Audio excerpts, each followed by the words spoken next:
Welcome to Takedown DFS. We got another great UFC card here coming up. Last UFC card was a great success. If you guys watch my TikTok that I always plug at Takedown DFS over there, I took my 4 favorite picks. I had a cheap pick, I had 2 high dollar picks, and I had a mid-tier pick. All of them won by finish. It was a great card for me. I pretty much picked every single fight right, except for at the end of the thing, I started to... On my last video, I liked Figueiredo a little bit to eke out a decision. Then I started moving, and I said, why not take the shot on the dog and Malcolm Gordon? Ended up on some Malcolm Gordon, and that was good because he was able to beat him in that fight. But hopefully we can do it again this card. Hopefully we can go another almost perfect card, and hopefully we can get some wins here. So without further ado, this is me at Takedown DFS, and we got Sandhagen versus Dillashaw here on the 24th, which is actually my birthday, so I'm pretty excited for this one. But yeah, so fight night, Sandhagen versus Dillashaw. A lot of hype on the Dillashaw side. I'm not sure why, but we'll get into that in a little bit. So without further ado, let's get into this card. We're going to be looking at FanDuel pricing here for this, like we always do. We're starting off with a doozy, this one. Doozy in the sense of who knows what's going on with this one. We got Hannah Goldie, minus 115 versus Deanna Balbia at $14, minus 105. So it's 16 for Goldie, 14 for Balbia. Yeah, to go the distance, it's minus 280. So like a lot of these women's fights, they usually go the distance. But last week I said I think Misha Tate should be able to finish it, and I said Lemos is definitely going to finish this girl. And what do you know? Both happened. So yeah, on this one I don't think there's going to be a finish in this one. This one we got right here. So we got a limited sample on both these fighters versus tough opponents. They've beat up a lot of weaker, lesser opponents, but they don't really have a lot of tape on them against top tier people because they never really faced anyone that great. So moving forward, I don't have a lot of faith in both these chicks, but in this fight, it's pretty much a toss-up. Anyone that tells you that they know exactly what's going on with this card, yeah, I don't know if they know what they're doing because this is a toss-up fight. Both haven't shown enough to be on this card or even in the UFC, in my opinion.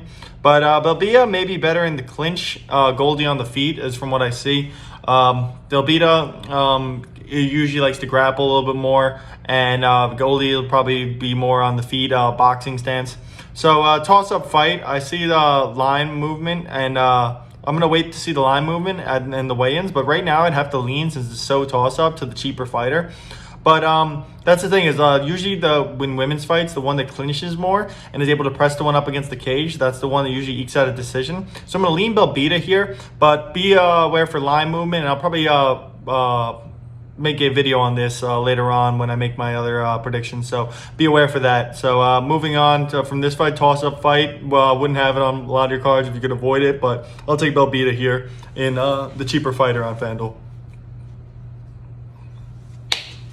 All right, here we go. We got Sijara Eubanks making a return here at minus 355 versus Elise Reed at plus 270. Eubanks is $23, the most expensive fighter on the card, and Elise Reed is $8. Oh, she's making her debut. So to go the distance, minus 122. So that tells you that they think this might actually get finished for a women's fight. And Reed has subpar defensive grappling, and Eubanks will be using her grappling a lot in this. Reed doesn't have the power to put Eubanks lights out, so like that's where you see a lot of these guys that are making their debut and girls that make their debut with power. They're able to get the finish, a lucky shot. Like McKinney was able to finish the guy right off the bat. She doesn't have that, so she would actually have to win a decision, I believe, to be able to take Eubanks out of there. So I don't see that happening. So I see Eubanks winning this fight, but now we get into the point where, do we think she scores the most on the card? Because she's the highest fighter. So when I'm looking at that, Eubanks should be the bigger fighter in this. She'll be able to dominate her in all areas of the fight, but does she get the finish, or does she rack up enough points? I'm fine if you want to take that shot on it, but there's a lot of great fights on this card, so we'll come back to this. But I think Sijara Eubanks dominates her and wins this fight, but I could see her putting up a 90 to 100 points on FanDuel. But if you get some first-round knockouts, you get some big fights, yeah, you get a couple guys that get 150. But if you're going to avoid that, like, I don't know if I can on this card, but yeah, I do like Sijara Eubanks to win easily here, but I'm not too high on her for fantasy right now.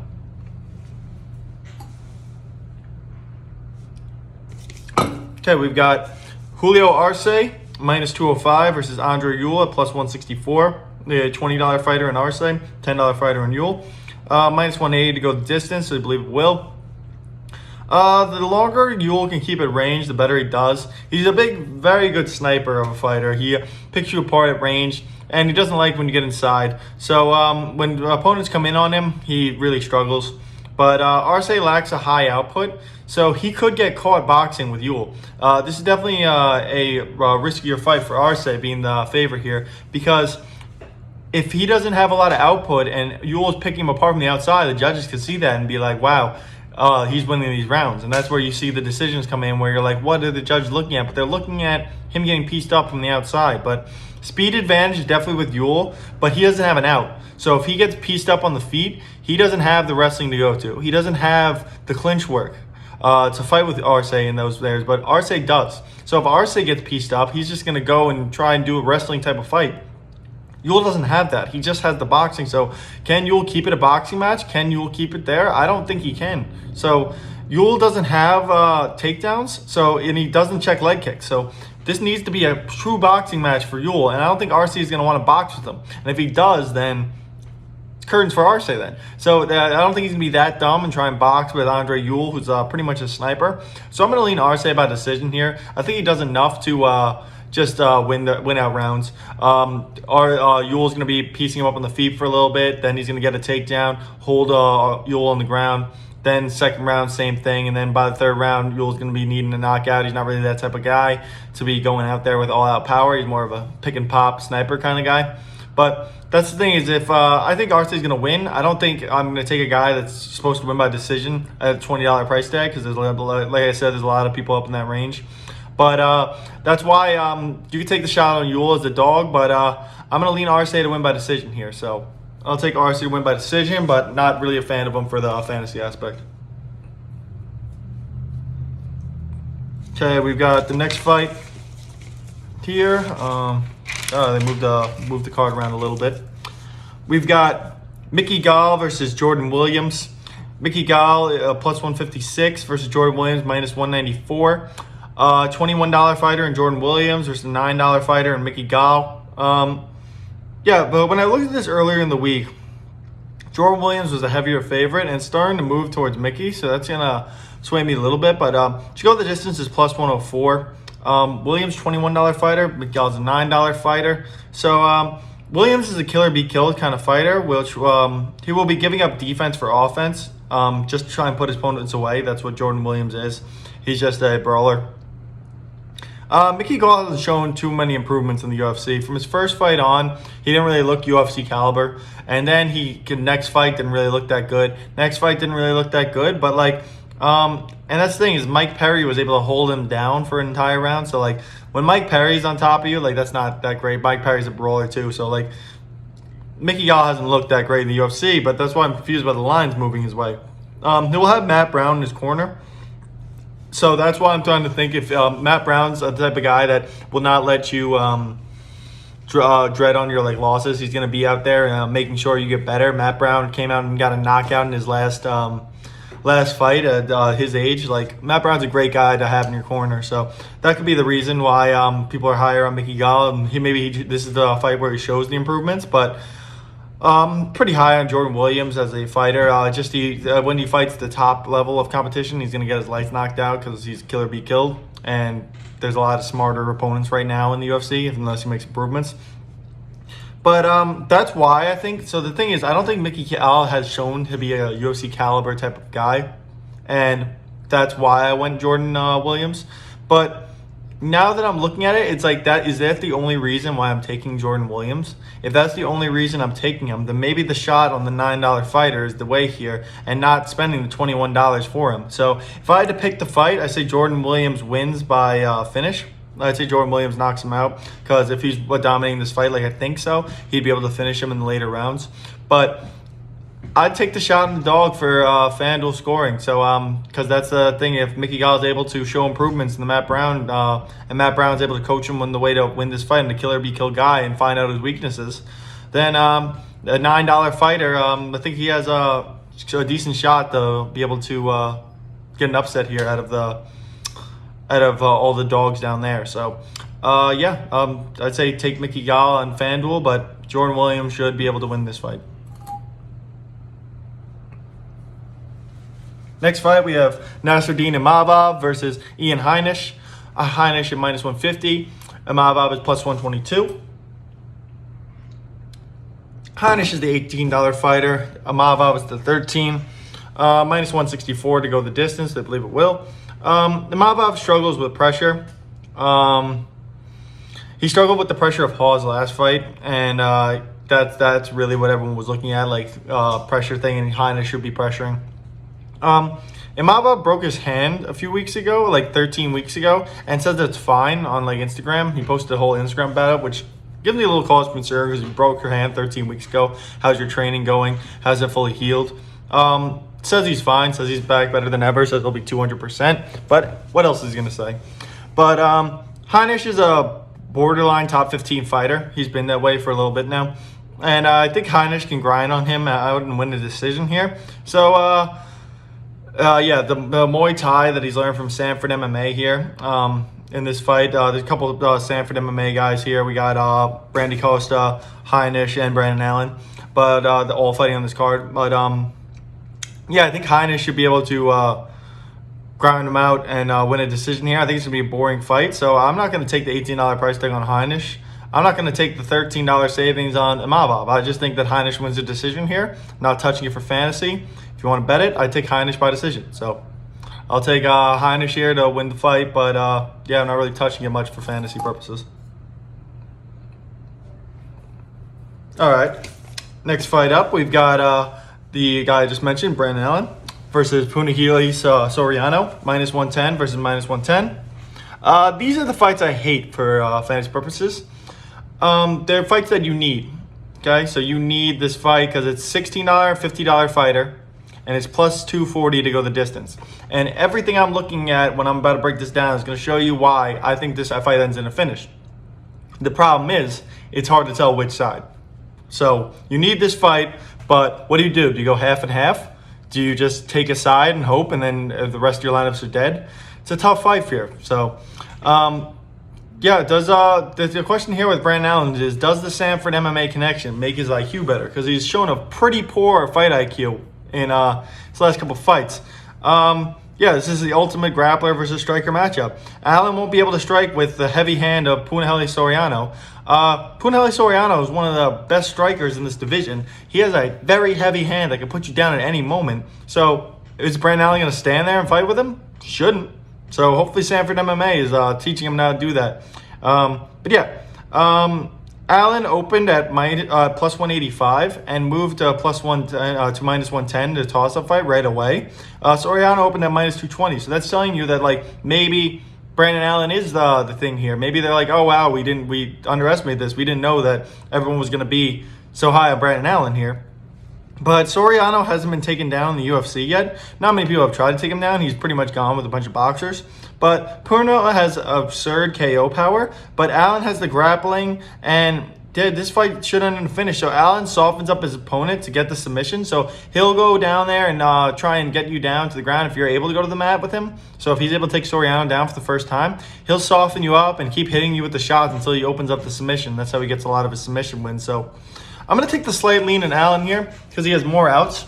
But that's the thing, is he could get knocked out in the first 2 minutes. He could also get knocked out later in the rounds. But I think Allen I think he's going to be able to show improvements here. And I'm going to take the Sanford MMA connection, giving him some sort of improvement here. So this is a fight you're definitely going to want one of the sides. I'm going to lean Brandon Allen here. So if I was making 10 lineups, I'd say go 7 Brandon Allen, 3 Punahili, or maybe even 6 and 4. Because this is a toss-up fight. But you're going to want it because the winner is going to score very, very well. So I'm going to lean Brendan Allen here. I think he's all in, like his nickname, and I think the Sanford MMA connection does help, and the line movement shows that they really like this. So we'll see at the weigh-ins. Maybe the weigh-in weight cut will change something, but I'll let you guys know if that on my video. But yeah, I'll take Brandon Allen here to get the win over Punahili Soriano, but you're going to definitely want this fight. On to the main card. Just got moved up to the main card. I had it before on my prelims. This is going to be the fight of the night for me. These guys are great. You got Adrian Yanez here, minus 230 to Randy Costa at plus 184. It's actually been moving more towards Yanez as it's been going. But Yanez is a $20 fighter. Costa is a $9 fighter. That's exactly why I didn't like Arce, because I'd rather take a guy like this than Arce. But to go the distance, plus 215. I think this one also ends in a finish. So back-to-back fights, I think you're going to definitely want one of these guys.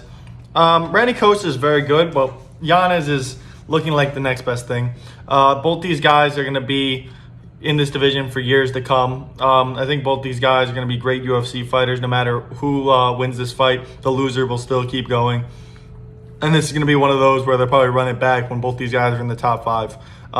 These guys are very good. Yanez is known as the mini Masvidal because he gets the KOs like Masvidal does. He looks like the Masvidal the way he fights. And yeah, battle of the prospects here. Winner should go on a run. Loser should still be good in this division. It just sucks, I think, for Randy Costa because this is a tough matchup for him.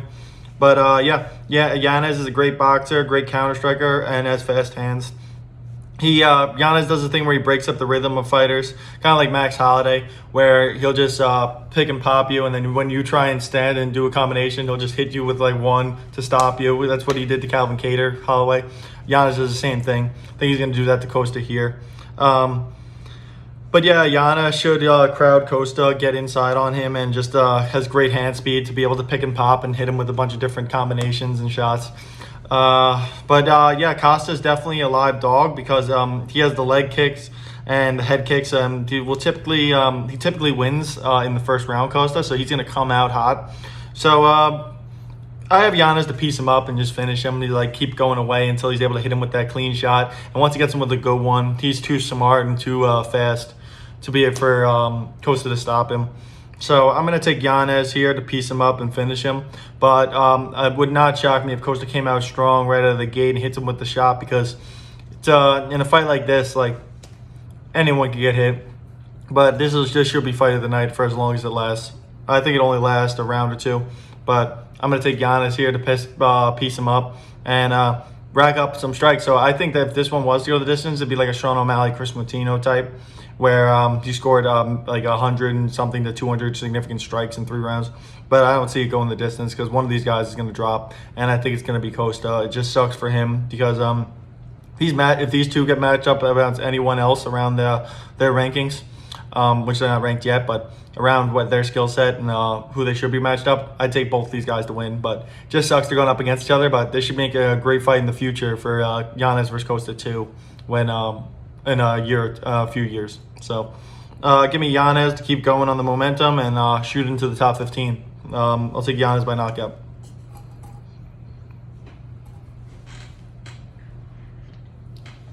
All right, here we've got Macy Barber versus Miranda Maverick. Miranda Maverick at minus 150. Macy Barber at plus 122. Maverick, $18 fighter to Macy Barber's $12. We got minus 225 to go the distance. I believe this will end in a decision. I do too as well. It's like not often, like that's crazy the way that I think it ended in a decision, but I'm going to start off with this. It's not often you get 2 women that have actual KO power. Both these women have strong hands that can knock out their opponents and thing, but also both these women are very tough. Macy Barber swings wildly but has a lot of power. So when she connects with you, it does a lot of damage. I just think Maverick can be able to take that damage.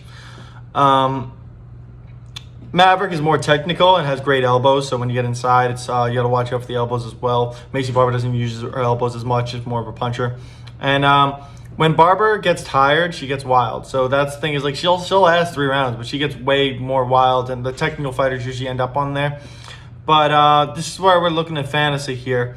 Her striking isn't the problem really with Maycee Barber. It's her defense, because when she strings too wild, you're able to get hit up with shots there. Barber needs to land a big shot early and make Maverick a little more tired and a little wear her out a little bit and a little more damaged. Because if Maverick's able to just be technical, it's going to be easy win for Maverick. But since I lean this fight to go, I lean Maverick slightly. But since I think this fight goes the distance, I think this is going to be the big route on FanDuel. Because it's hard to pick the underdogs when there's not a clear underdog. Maycee Barber comes in at $12 price tag. Maverick comes in at $18. $5 to $18, and you have the opportunity to get $2 to go to Giannis. I'm beginning finding that $2 to go to Giannis. So I don't really want much of Maverick. So when I don't want much of Maverick, and I know this is going to go to decision, I like the underdog here to where she has power. She might be able to get a bunch of significant strikes. Even if she loses, she can put up 60 fantasy points. And if I'm able to fit 3 guys at the top that all get knockouts, that might be the winning thing. So I think Maycee Barber is very live on FanDuel at the $12 price tag. And I'm going to have a decent amount of her because if she does win, she's going to get a high score. If she doesn't win, I think she's going to score more than all the rest of the people that lose in that range, which I think a lot of them do. So I like Maverick by slight decision, but give me Maycee Barber for fantasy.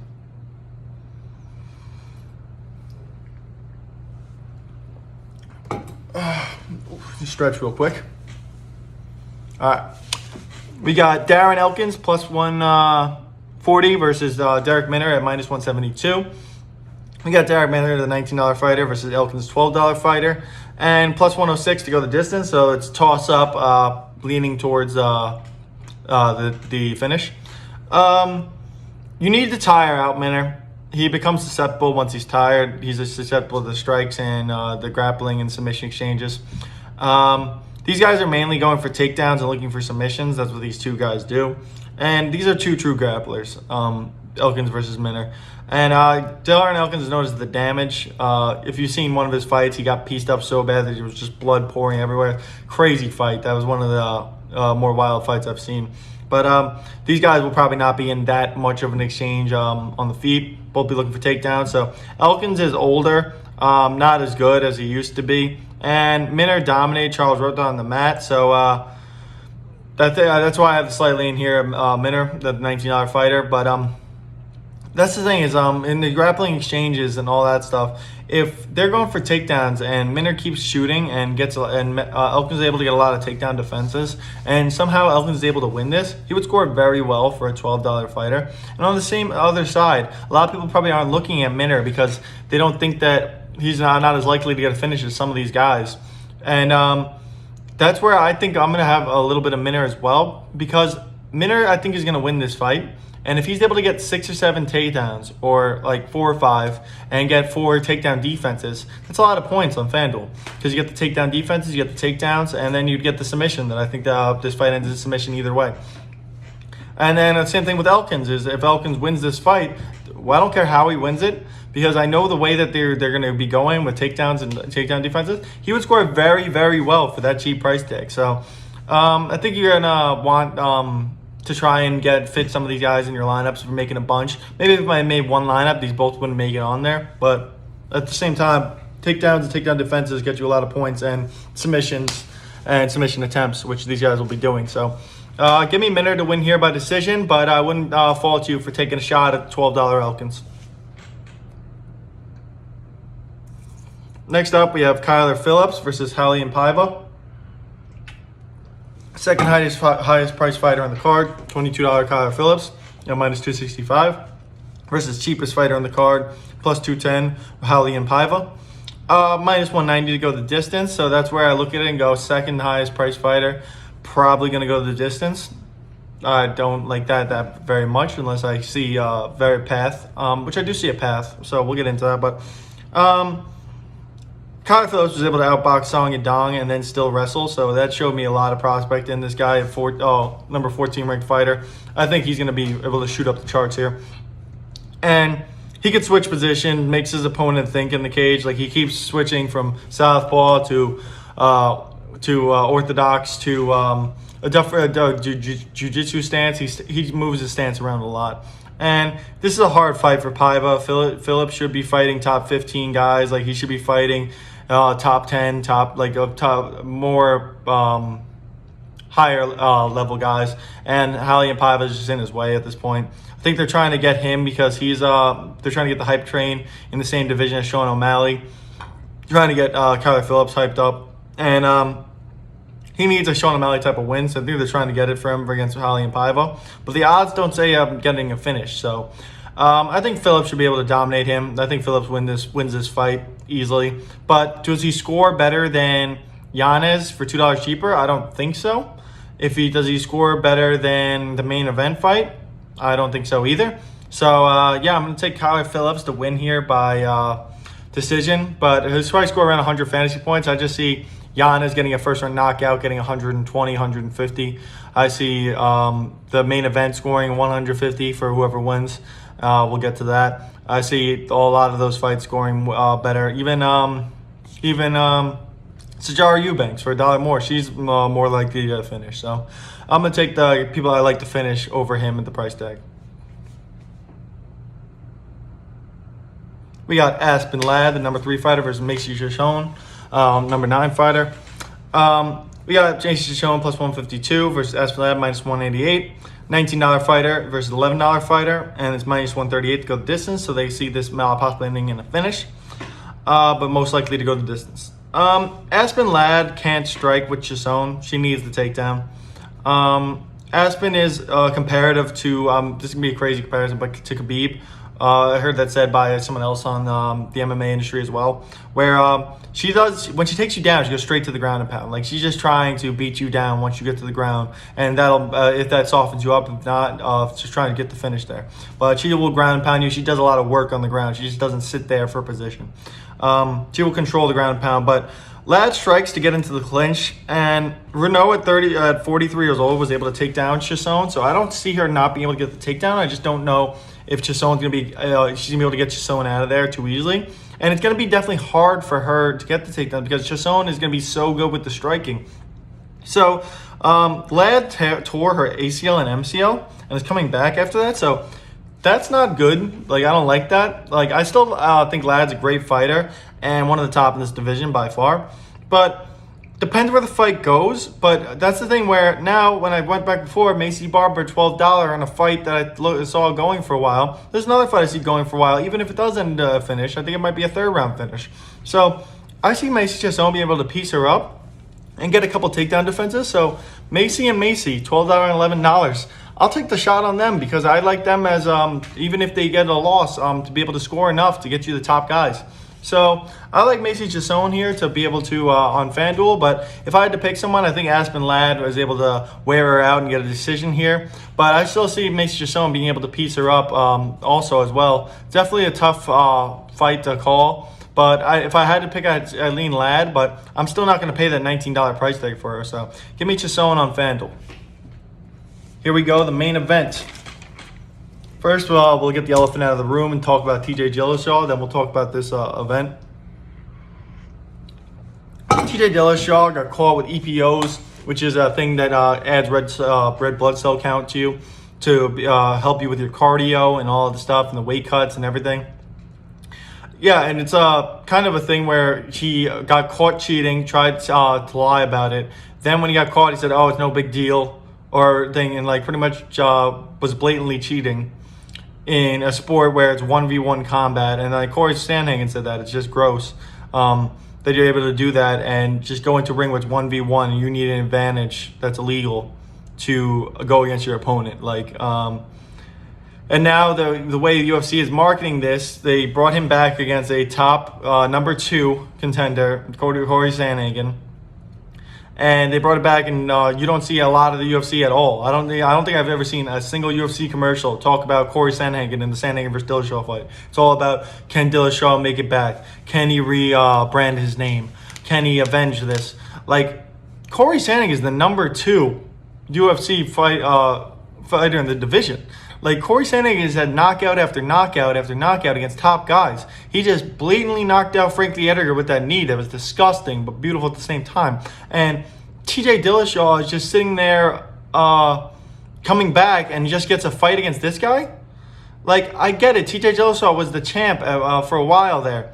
But that's so long ago. And that was after he got caught in 2018 with the January 2018 with the EPO. How long was he taking it for? We just know for that fight. Was he taking this the whole time? And we know his last fight against starts with an H. It'll come to me. But his last fight, he looked so sucked out because he went down weight division. And as you saw the videos over there, he was only eating vitamins to try and supplement himself. Like, this guy was having trouble with the weight cuts. Trouble with that before this whole happened. And now he's going to come back into this. So I'll break down the fight. When Dillashaw went down, he looked sickly. That's what I'm saying there. So now Dillashaw is older in a division, which is based on speed. So that does not really well to him. He was definitely one of the top fighters. So don't get me wrong. I'm not writing Dillashaw off like he's some scrub. He's not a scrub. He's a very good fighter. It's just I don't know if he's at this level. It's still.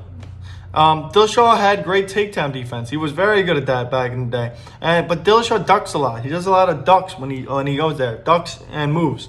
And Corey Sandhagen knocked out Frankie Edward pretty bad with that knee.